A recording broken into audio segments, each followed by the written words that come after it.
All right, so good day all and welcome to B2C tutorials. We would want to discuss this question with respect to consolidated group account.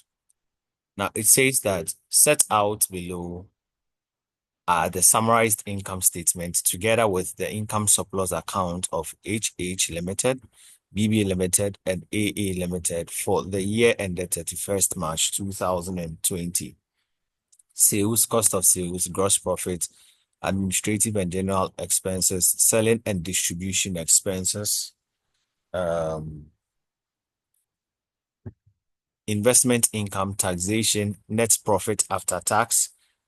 Then we have our income surplus accounts for the year ended at 1st March 2020 as balance brought forward, net profit for the year, proposed ordinary dividend, and balance carried down. You are given the following additional information.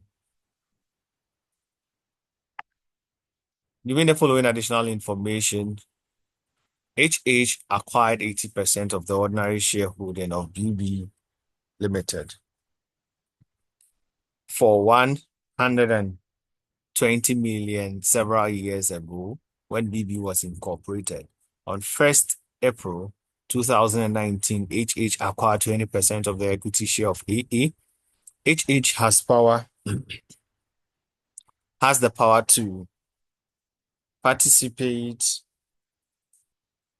in the financial and operating policy decisions of AA, but does not have control over those policies. During the year, BB sold goods worth 10,000 million cedis to HH, making 25% profit on cost of 500 million cedis. Of these goods were in inventory as at 31st March 2020. On 1st April 2019, HH transferred a piece of its equipment with a current value of 110 million cedis to BB at 100 million cedis. BB has included the equipment in its fixed asset as office equipment. It is the policy of the group to charge depreciation of 20% on a straight line basis. HH charged the loss on the transfer of the equipment to selling and distribution cost. BB Limited inventory at 31st March 2019 included 40 million goods it purchased, from which HH made profit of 25% on selling price. HH has taken credit for its share of dividend receivable from BB and AA for the year ended 31st March 2020. Prepare the consolidated income statement and income surplus account of HH Group for the year ended 31st March 2020. So the first thing to do out here is to be able to draw your group structure, and our group structure can be found in point I and II.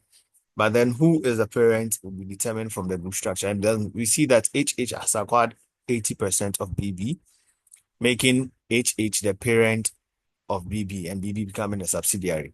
And then HH at the same time acquired 20% of the shares of AA, which makes him just an associate and then has just significant influence over them. So if you look at our group structure should be something like HH here, and then we have BB. Then we would have AA as well. So we put the percentages here, 20% and then 80%. So for those of us who are not writing and then we are typing, we wouldn't be able to do this, but then we would have to do something like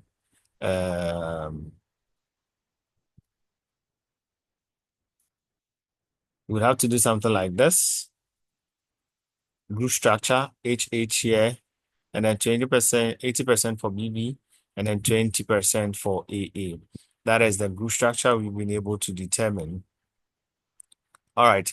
Having determined your group structure, the next thing is to read out the information that are left and then you do your computation simultaneously. So from our point number III, it is observed that goods were sold to us and then we had some goods in inventory as at the year 31st March. Now, anytime goods are being sold and then we have part of it in inventory at the year end, it means that we'll be computing for what we call unrealized profit, meaning that the goods that are left in inventory, we have a portion of the profits that we have not realized, meaning the goods that were sold, they were sold with a cost plus the profit. And so we had received money for these items, but then these profits have actually not been realized. So there's an unrealized part of the goods that are left in inventory. Now, to be able to do that, kindly note that this 10,000 million cedis is an intra-group transaction, which we need to eliminate from both the sales figure and then also from the cost of sales figure. Why? Because BB would include these goods, the money in his sales, and it is a transaction between the parent and the subsidiary. And according to our standard, any intra-group transaction between the parent and the subsidiary must be eliminated. So we must less it from our sales figure when BB has recognized it, and less it from our profit and our cost of sales when HH has paid for it. But then looking at it, the percentage was on cost, but the items were sold was on selling price. So for us to be able to look at the unrealized profit on this 500 500 million cedis, we need to convert this markup to margin. So markup to margin would be numerator over denominator plus numerator. And that is going to give us 25%. That is 25 over 25 plus 100, which is going to multiply the 500 million. And at the end of the day, we have 100 million of the unrealized profits left. So first and foremost, this 10,000 is an intra-group transaction, whereas this unrealized profit would also affect our cost of sales. So it will be added to our cost of sales to reduce our profit at the end of the day. Are we good? Yes, we are. So having said that, we have analyzed the point III. Then the point IV says that on 1st April 2019, HA transferred a piece of its equipment with a current value of 110 to BB of 100 million. BB has included this equipment in its asset, agreed, and then it is the policy of the firm to charge a discount. Now, this was the amount in the book, and this is the fair value amount, meaning that there's a difference of 110. And this difference of 110 means that depreciation was overcharged. So we need to undercharge depreciation, and therefore we'll be lessing the depreciation that was overcharged from our administrative cost. But then the excess of the 10, the difference between the two, which was a 10, was charged to the selling and distribution cost, which is not supposed to be charged to it. The loss on the disposal is not supposed to be charged on the selling and distribution cost. It will be charged differently. It is a loss on disposal, and hence we don't need to bring it to administrative selling and distribution cost. So we will quickly have to less it from our selling and distribution cost, and then go and then subtract the exact figure. It has been included, which would overestimate our expenses, which has that it's not supposed to be there. So that figure would only affect our retained earnings or our capital surplus account, the loss on the disposal. However, the VIN, which is the BB Limited at 31st, includes this. So this is March 2019. By then, we had already not acquired the company. So nothing about this is even really relevant to us at the end of the day, because we acquired the company on 1st April 2019, and then they are telling us 31st March 2019. So having said that, we would want to take the whole thing all over again from the beginning to the end. And so we are going to prepare a consolidated statement of financial performance. That is the income statement. Okay, so consolidated income statement. So we begin by writing out So these are the transactions that we were talking about. So step 2, we need to cancel out the intragroup transaction, which was a 10,000 million. So, and then the step 3, we need to look out for the unrealized profits that I told you about. Now, the unrealized profit was made for the entire firm. We want to know the one that is attributable to the parent. The parent only owns 80% of the firm, meaning 80% of the unrealized profit here is 80, and then 20% of the profit realized here is 20. That is going to go to the non-controlling interest of BB.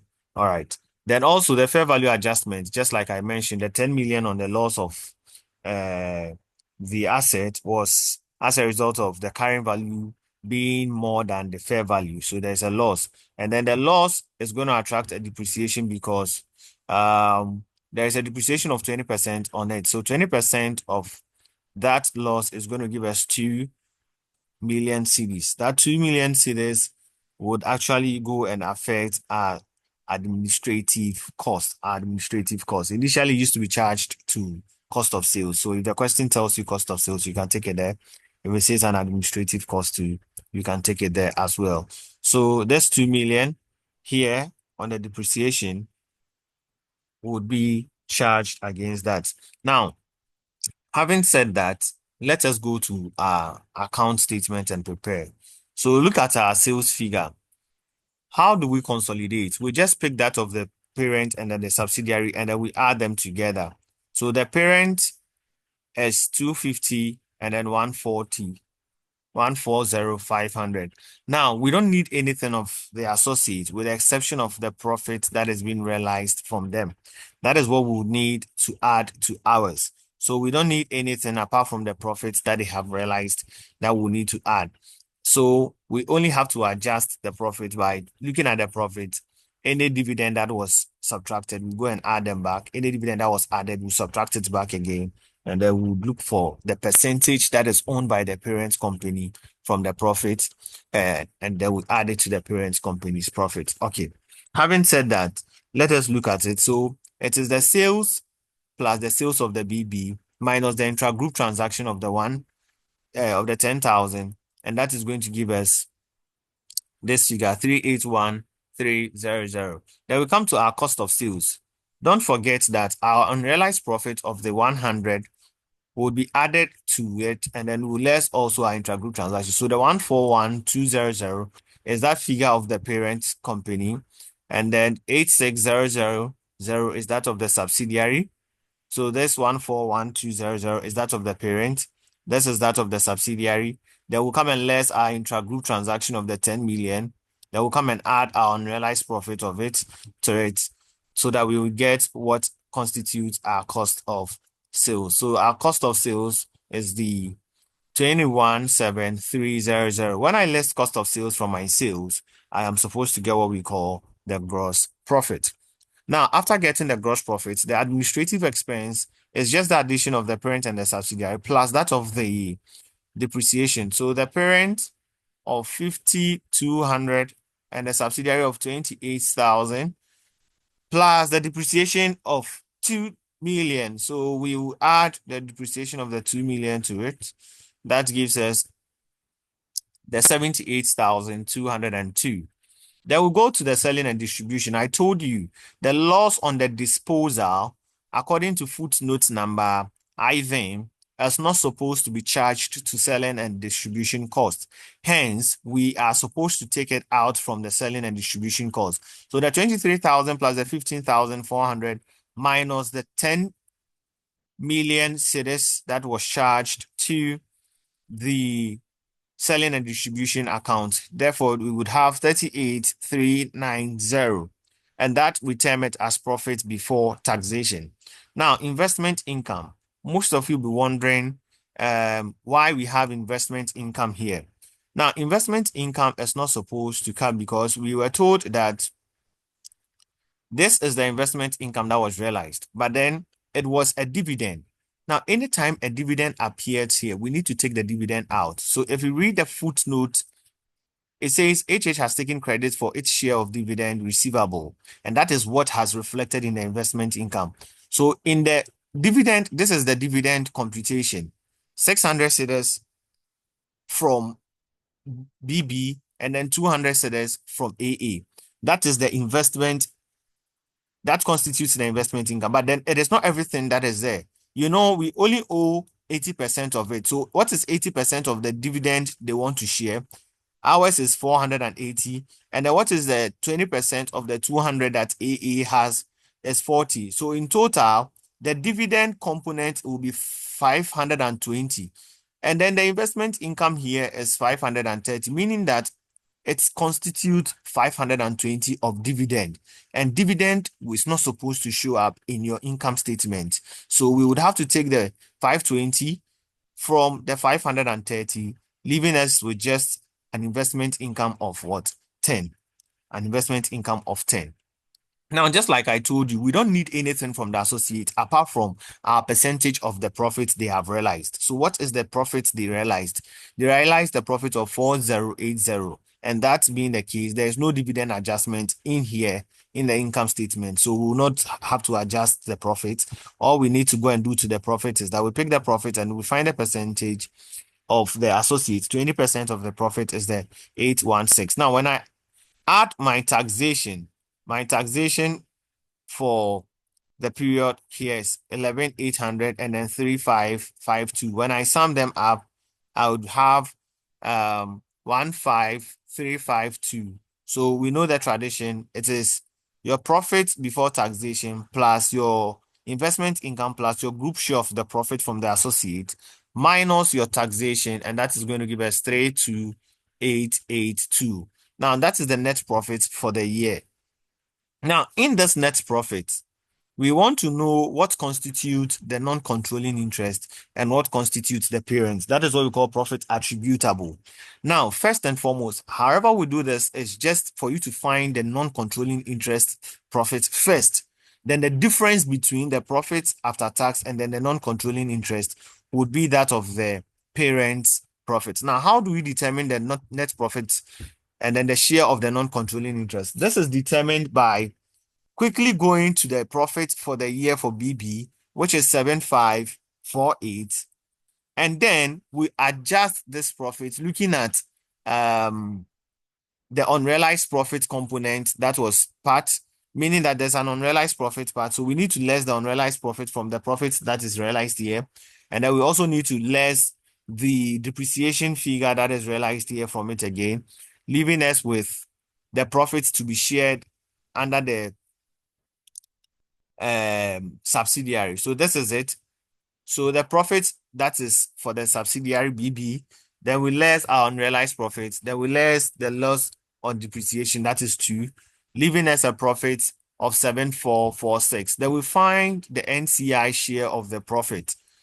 NCI share of this, the 20% of this, that is going to give us 1489.20. That's the 1489.2 points is what we are going to write for the NCI in this statement. After which we find the difference between this 32882, that is the profit after tax, minus the NCI share of the profit there, and then the remaining is attributable to the parent company. Having done that, we are done with the first part of the question that states that we should find the consolidated income statement. The next one is the income surplus account, which we also call the retained earnings. So to be on the safer side, you can decide to call it retained earnings or income surplus account. Income surplus account.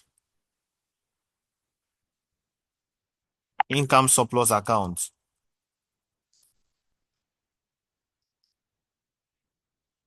Now, how do we start the income surplus account? We bring the balance brought down from the income surplus here. We have this and that of this. Now, the associate is not part. Please bear that in mind. The associate is not part. So we only pick that of the parent, and then we pick that of the subsidiary. Then we sum them up together.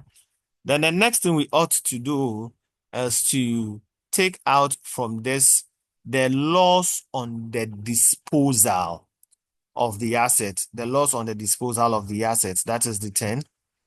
So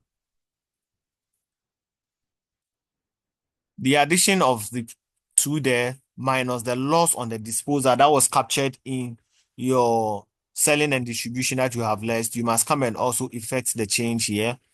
Then we pick the profit for the year for the parent.